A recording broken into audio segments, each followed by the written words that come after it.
Hello, welcome to Sports This Morning. We're broadcasting live from Channels TV Sports Center in Lagos, Nigeria. I'm still Konakman. Good morning and welcome. I'm Cecilia Amogbe. It's great to have you join us again. I'm Tayo Salan.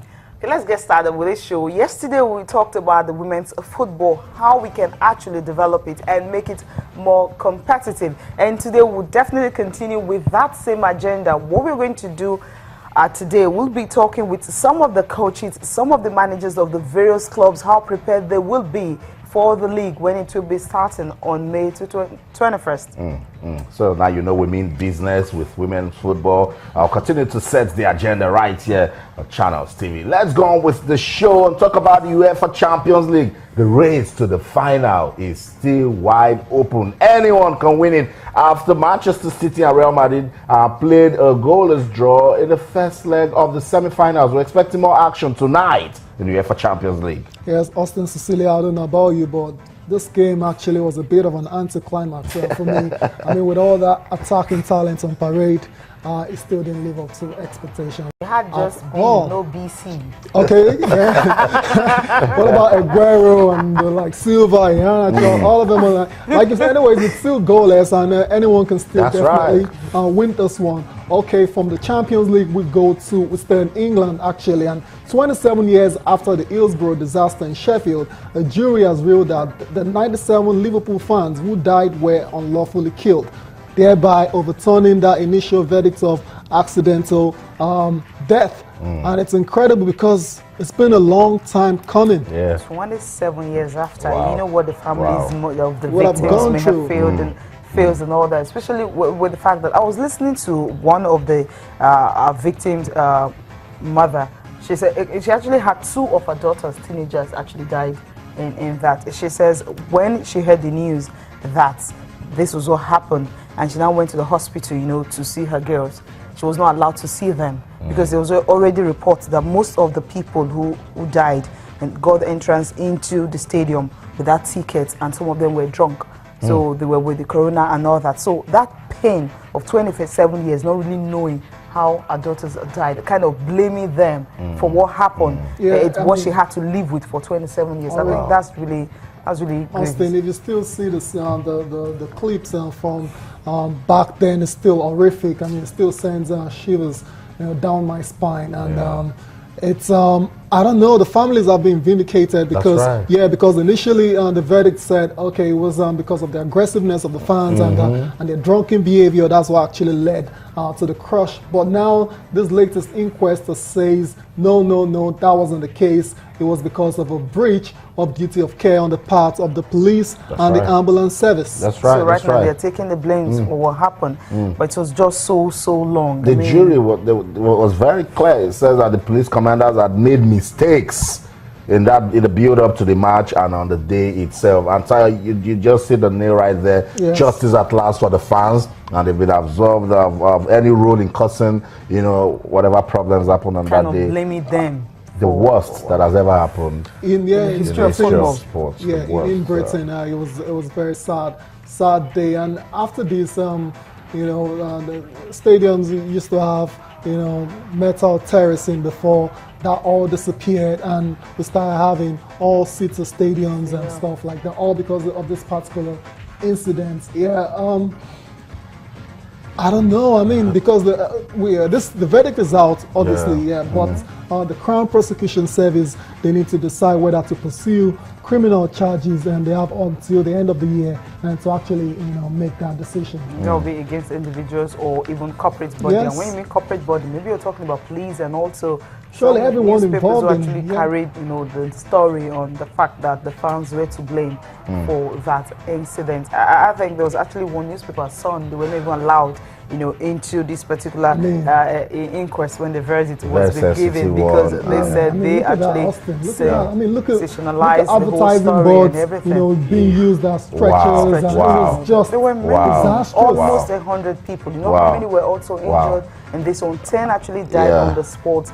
And there was also this report that Kenny Dalglish, because it happened few minutes into the game. These are all the names of those who died in that particular Yeah, it's incident. gonna- I mean, yeah. it's horrific. Kenny Dalglish had to, talk to the players, telling them that about 10 people have already died, so they don't really know what was going to happen in that game. Remember, it was actually an FA Cup.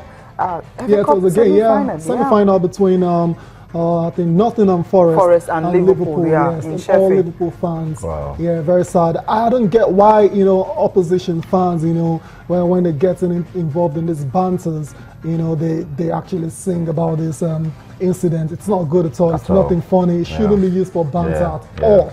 But fans. That's why I keep saying we must continue to preach about fans' education, and then. When I see this, what are the lessons we can get in terms of organizing modern day football? I saw what happened in Kaduna and I couldn't thank God enough. Just imagine if something had gone wrong. Just imagine. Yeah, that was totally unacceptable. This kept coming to mind, and I was saying, God, take control. And how we successfully got out of that match against Egypt in Kaduna. No one, not even the state or the NFF or organizers of that game can explain. It's just God that did it. So we just hope that our heart goes out to the families 27 years after the getting justice, and it's good for fans' behavior. People will see this now and say, look, when I'm out there watching a game, we just need to, be law abiding and don't cause any form of trouble. Exactly, Austin, you're spot on. And I don't know, you know what to say about justice delayed being justice denied. Yeah, but hopefully this is able to bring a bit of closure to the families of the victims. And then with a song for the fans. I think after the whole incident and all that, they were actually singing "You Never Walk Alone." Right. I think that song actually, that song the first time the song was actually made, was it 1944 or thereabout? It now serves more like, how do I put it, more like what the fans rely on, what kept them together, singing the song "Never Walk Alone" and all that Liverpool anthem, more like a rallying point for most of the fans and the families of the victims. Let's listen to the police actually apologizing for what happened, and the jury, of course, what they had to say. So listen to, and of course, that particular song, "You Never Walk Alone." I want to make it absolutely clear that we unequivocally accept the verdict of unlawful killing and the wider findings reached by the jury in the Hillsborough inquests. On the 15th of April 1989, South Yorkshire Police got the policing of the FA Cup semi-final at Hillsborough catastrophically wrong. The force failed the victims and failed their families. Today, as I have said before, I want to apologise unreservedly to the families and those affected. Whilst these have been lengthy and difficult proceedings, they have once and for all provided a fresh opportunity to explore all of the available evidence about what happened. We make this statement as the lawyers for the families of the 96. It's now 27 years since the Hillsborough families found themselves thrown together by the appalling tragedy that led to the loss of their loved ones. At the outset, that was probably all they had in common. The intervening years have brought much greater commonality, the shock and dismay at the way they were treated in the aftermath, anger at the cover-up which started immediately following the disaster, frustration and disbelief at the deficiencies of both the legal and political processes which failed to deliver justice, and above all, a constant and enduring tenacity and dedication to exposing the truth, which has, despite all attempts to derail the process, it has stood firm over the decades. The jury's conclusions completely vindicate the family's long fight for justice.